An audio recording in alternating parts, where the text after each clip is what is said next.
박앵커님, 마지막으로 또 국민의힘 얘기를 잠시 안 할 수가 없는데, 국민의힘이 16일 날 원내대표를 선출을 했습니다. 그런데 예상을 깨고 TK 출신 송원석 의원이 1차에 60표, 그러니까 107명, 106명이 투표했어요. 투표는 106명이 했던데 과반이 넘었어요. 그렇다고 한다면 결국은 또 TK 친윤의 지원을 받은 원내대표가 당선이 됐고, 물론 이 송원석 의원은 당의 혁신이 가장 중요하다고 하면서 혁신위원회를 발족하고 조기전대를 치러서 새로운 리더십을 조기에 구축을 하겠다 이렇게 다짐을 했습니다마는 과연 송원석 원내대표 우선 한 2개월 정도는 당대표 권한대행까지 하지 않을까 이런 생각이 드는데,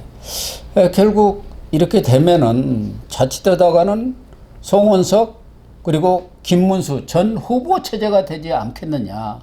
이렇게 되는 경우 국민의힘은 국민의 어떤 기대랄까 눈높이와는 너무 멀어진 갈라파고스, 자칫하다가는 영남 자민련으로 추락을 하고 내년 지방선거에서는 정말 이번 대선에서 패배는 저리 가라 할 정도의 참패가 예상이 된다는 그런 예측도 있습니다만은 앞으로 어떻게 될 것 같습니까?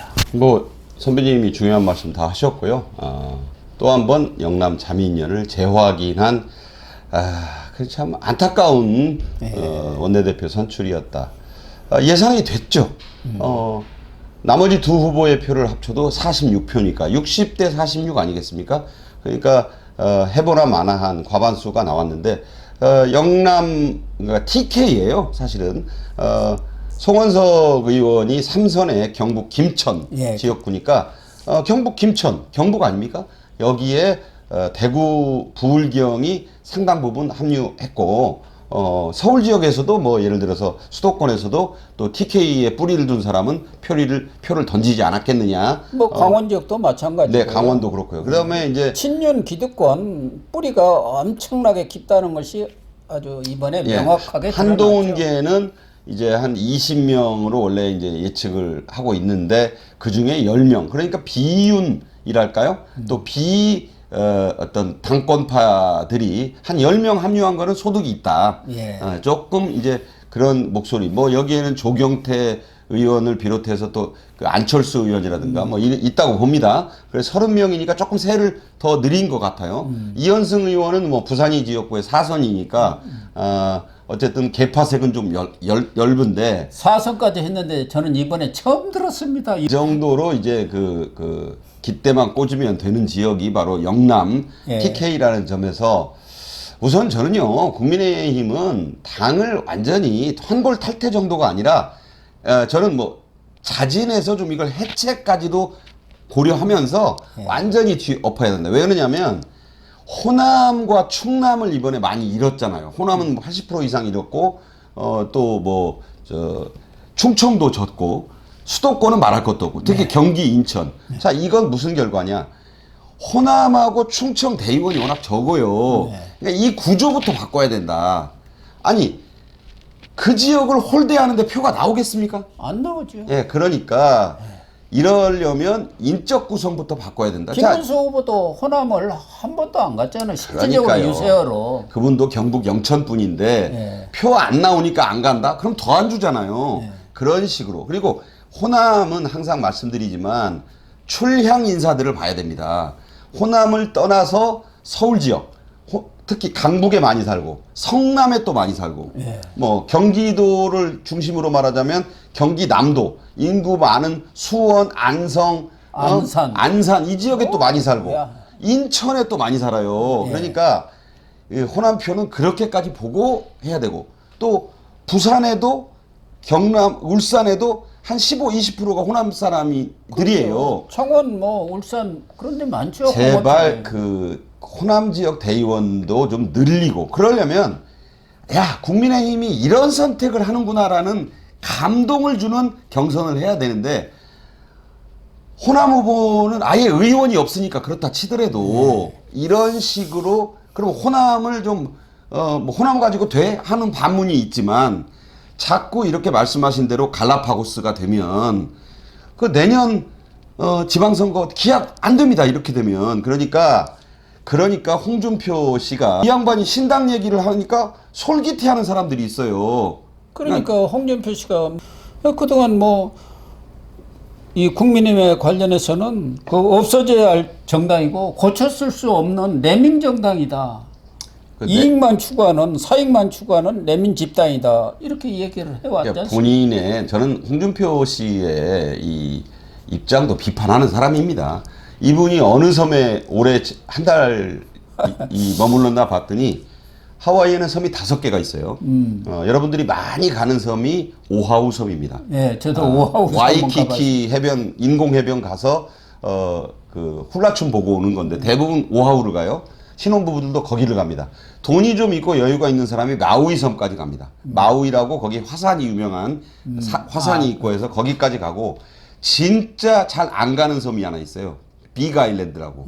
거기는 따로 전세기를 타고 들어가야 되는데요. 홍준표 선생이 거기 있었더라고요. 네, 빅 아일랜드에 있었더라고요. 호화 여행했다는 겁니다. 한마디로. 그러니까 이분이 그 경선에서 돈 쓰고 무슨 돈이 또 있어서 후원금을 가지고 가서 거기서 부인하고 좀 명소 다니면서 피서하셨는지는 모르는데 이제 돌아와서 오면서 40년 가까이 몸담은 정당에 대해서 할 소리 못할 소리 다 하고 나서 지금 신당 창당 한다는데 제가 왜 그런데 이 홍준표 씨 얘기에 조금 수긍하는 분들이 늘어나냐면 국민의힘이 잘하고 이번에 경선도 좀 새로운 모습을 보여줬으면 그런 말이 일종의 무슨 동네 뭐 짖는 소리도 들릴 텐데 야 국민의힘 너무 마음에 안 들고 실망스러워 하는 짓이 진짜 이거 내년 지방선거 해보나 마나야 이런 비판을 받으니까 홍준표 씨 얘기가 다시 또 힘을 얻잖아요.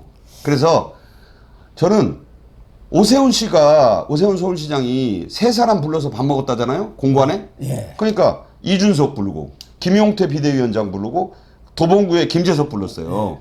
그 3사람만 부른 게 또 아니더라고요. 권영진 전 대구시장 현역 의원도 불렀어요. 오세훈 그 서울시장은 이번 경선에서 분기탱천에서 이제 중도에 초반에 그만뒀지만 지금 서울시장 한 번 더 할 수 있잖아요. 그렇죠. 또 이렇게 무너질 대로 무너진 국민의힘의 차기 전당대회도 바라보고 있을 것 같아요. 그러니까 그렇습니다. 서울시장직을 던지고 간다는 것은 아직 섣부르지만 여러 가지 생각에서 그런 저녁 자리를 하지 않았겠느냐. 특히 그래서 국민의힘은요 감동을 주는 뉴스를 이제 못 만들어내면 저 당은 이제 그 선사시대 화석 정당입니다. 그래서 저는 어차피 사실 74세, 75세 된 김문수 전 후보가 국민의힘의 당대표가 된다는 것도 뭐 나이를 가지고 따질 것은 아니지만 과연 우리 국민들이 그렇게 신선하게 받아들이겠느냐. 그런 차원에서 본다면은 오세훈 시장이 마침 김용태, 김재섭 30대 초선 의원들을 불러서 만찬을 했던데 저는 꽤 오래전부터 정말 국민의힘이 김용태, 김재섭 이런 사람들이 전면에 나서가지고 과거 YSDJ 40대 기술원을 들고 나와서 그 당시 구상유치하다고 했던 그 당시 신민당의 원로 중진들을 완전히 혁파해버렸지 않습니까? 그래서 당대표 정도는 정말 이런 초재선급의 소장파들이 나와갖고 바람을 완전히 일으키고 물갈이를 깔끔하게 하는 그런 혁신적인 조치가 있어야만이 국민의힘이 그래도 잃어버린 국민의 신뢰를 조금이나마 회복하지 않겠나 그런 생각을 저는 계속적으로 해왔고 지금 주장을 하고 있는 셈입니다. 그런데 이번에 60표가 나오는 걸 보고 저는 절망했습니다. 그러니까 이 3사람 중에 저는 수도권 출신 동두천 연천이잖아요. 남양주 일부까지 포함된 김성원 의원이 이번에 한번 좀 그 원내대표로 선출이 되면 우울경 부산 출신의 이현승이나 사선이지만 또 경북 김천 물론 송원석 의원 이 경제 전문가 행정고시 출신 기재부 관료도 지내고 능력 있어요. 똑똑한 분이시죠. 경북 김천이라는 이유만으로 좀 출마를 안 했으면 안 됐을까? 그러니까 이 당은요, 영남 자민련의 한계를 스스로 자기들이 내놓지 않는 한 절대 변하지가 않습니다. 예, 그렇습니다. 그러니 백날 얘기해야 안 변하는 거예요. 그래서 지금껏 대선에서 심판을 받았는데도 불구하고 절연이니 또 탄핵에 대한 사과니 당론으로 탄핵을 이제 더 이상 안 하겠다는 결의니 이런 거 하나도 못 하고 있잖아요. 그러면 송원석이가 당선이 됐기 때문에 김용태 비대위원장이 얘기했던 그 5가지 개혁 그거 다 물 건너간 거고 송 원내대표가 그 부분에 대해서 상당히 부정적인 의견을 표명을 했지 않습니까? 그래서 이런 정치 현실에 낙담하고 절망한 국민, 보수 국민들 41%가 조금 넘는 또 개혁신당을 찍은 젊은 보수들이 합쳐서 49% 중에 그러니까 41%만 놓고 봐도 20%가 떨어져 나갔다. 갤럽. 네. 그 말은 그게 옮겨가진 않았어요. 예. 이재명 후보를 당선시킨 민주당 지지율이 46% 나왔으니까 49%에서 오히려 한 3% 빠진 겁니다. 그렇게 보면 그냥 나름 제자리를 지킨 건데 이쪽에 국민의힘은 21%로 반토막이 났다. 예. 이 얘기는 보수 국민들은 지지를 국민의힘에 대해서 거둬들였다. 근데 이걸 보고도 놀라는 의원들이 없어요. 왜? 그러니까. 다음번에 또 배치 다니까.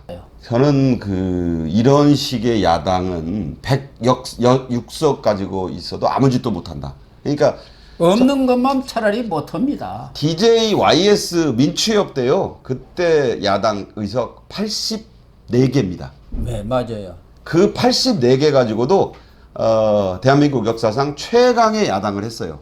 국민들의 지지가 있었고 민주화의 대의가 있었고 정정당당했기 때문에 그렇다. 저는 그 전부 반대의 모습이 지금 국민의힘이 나타나고 있다. 정정당당하지도 못하고 김문수 후보의 그 선거 구호처럼 대의에 따라 움직이지도 않고 민심에 귀 기울이지 않는다. 큰일입니다. 거기다가 한동훈 전 대표도 지금 이런 당내 상황으로 볼 때는 뭐 친한계 내에서도 전대에 출마해야 한다는 의견과 해서는 현재로서는 뭐 희망이 없다. 그래서 반반이라고 그러는데 송원석 원내대표가 선출이 됐기 때문에 설사 당 대표가 된다고 하더라도 지난번 추경호 원내대표처럼 계속 발목을 잡아가지고 아무것도 못 할 것이 뻔한 상황에다가 내년 지방선거 전망도 매우 어두운데 구태여 이번에 전대에 출마를 하겠느냐. 그래서 전대 불출마 쪽으로 기울지 않겠나 그런 전망이 들기 때문에 그렇다고 한다면 과연 국민의힘을 혁신할 만한 사람들이 누구냐. 그런 차원에서 보면은 지금 뭐 다선 중진이라는 사람들로는 혁신이 불가능하고 결국 좀 초재선 중에 김용태, 김재섭 의원 같은 이런 사람들이 전면에 나서서 좀 혁신을 선도하는 그런 역할을 좀 해줬으면 기대를 하고 그런 차원에서 오세훈 서울시장도 당신들이 과감하게 나서라. DJYS 나설 때도 웃기는 사람이네. 나서봤자 무슨 당신들이 당대표 되고 대권 후보야. 했는데도 됐지 않습니까? 그러니까 그때와 다른 점은요. 그 국민의힘의 정치인들은 절박함이 없어요. 그러니까 제가 볼 때 과거 손학규 전 민주당 대표가 전국을 민심 투어를 하고 다닐 때 발이 퉁퉁 부르트고 온몸이 땀에 절고 수염이 텁수룩해지고 춘천 가서 다 키우고 저는 한동훈 대표도 좀 문제가 있는 게 그 똑똑하고 뭐 세상에 말 잘하고 뭐 다 좋아요. 그런데 정말 그 민중 속으로 민심 속으로 들어가는 행보를 한 번도 한 기억이 안 나요.